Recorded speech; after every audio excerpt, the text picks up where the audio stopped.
Pemilihan presiden dan juga wakil presiden sudah ada di depan mata kita. Maka dari itu pilihlah pemimpin sesuai hati kita dan juga pemimpin yang memikirkan rakyatnya. Ada sebuah cerita menarik masalah tentang pemimpin. Itu adalah Sayyidina Umar. Siapa yang tidak tahu dengan Sayyidina Umar? Pada waktu itu Sayyidina Umar sudah menjadi khalifah. Khalifah itu adalah bahasa lain dari kata pemimpin. Ketika itu Sayyidina Umar karena sudah merasa dirinya sudah menjadi pemimpin, dia harus mengontrol dan juga mengawasi rakyatnya. Apakah sudah ada yang makan atau sebaliknya? Apakah ada rakyatnya yang masih kelaparan?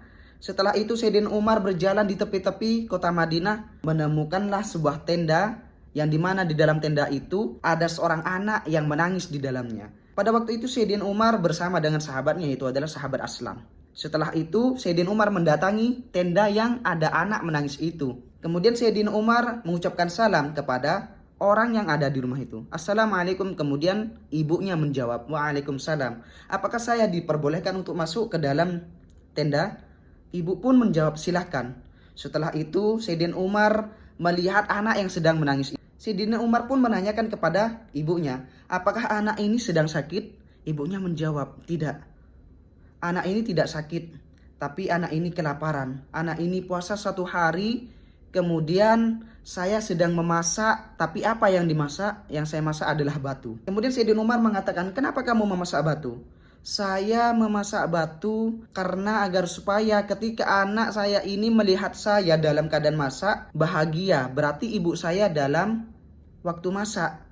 Kemudian anak saya menunggu hingga terlelap tidur. Hingga keesokan harinya dia tidak makan. Dan ibunya berkata di depan Sayyidina Umar, Sayyidina Umar itu adalah pemimpin yang tidak adil. Sayyidina Umar itu tidak memikirkan rakyatnya. Seketika itu Sayyidina Umar dan juga sahabat Aslam kaget. Karena seorang rakyat yang menderita seperti itu, Sayyidina Umar tidak tahu bahwasanya ada rakyatnya yang masih kelaparan. Setelah itu Sayyidina Umar berpamit pulang dari rumah itu dan menuju ke Baitul Mal untuk mengambil sekarung gandum. Setelah mengambil sekarung gandum, Sayyidina Umar ingin mengantarkan gandum ini kepada ibu yang di tenda itu. Sahabat Aslam karena merasa Sayyidina Umar ini seorang pemimpin tidak pantas untuk membawa sendiri, sahabat Aslam ingin membawakan karung yang dibawa oleh Sayyidina Umar. Setelah itu Sayyidina Umar tidak tersenyum, tapi marah dan kedua matanya itu merah. Karena apa marah? Karena Sayyidina Umar itu merasa pemimpin yang mana sudah merasa ada rakyatnya yang tidak terurus. Lalu berkatalah Sayyidina Umar kepada sahabat Aslam, apakah kamu ini ingin menjerumuskan saya ke dalam neraka? Kamu memang betul ingin meringankan beban yang ada di punggung saya. Apakah kamu mau nanti di akhirat memikul beban yang saya terima sebagai pemimpin yang tidak adil, yang mana ada rakyat yang masih kelaparan? Kemudian Sayyidina Umar menuju ke rumah itu dan bercerita setelahnya itu. Sayyidina Umar mengatakan kepada ibu itu, Bu, besok kamu datang ke Amirul Mukminin dan berkatalah dengan baik-baik. Nanti saya juga ada di sana, kata Sayyidina Umar. Pada waktu itu ibu ini tidak tahu bahwasanya orang yang mengisi gandum tadi itu adalah Sayyidina Umar sebagai khalifah. Setelah keesokan harinya ibu ini mendatangi Amirul Mukminin. Ternyata yang menjadi Amirul Mukminin ini siapa? Yang menjadi Amirul Mukminin ini adalah atau khalifah adalah Sayyidina Umar.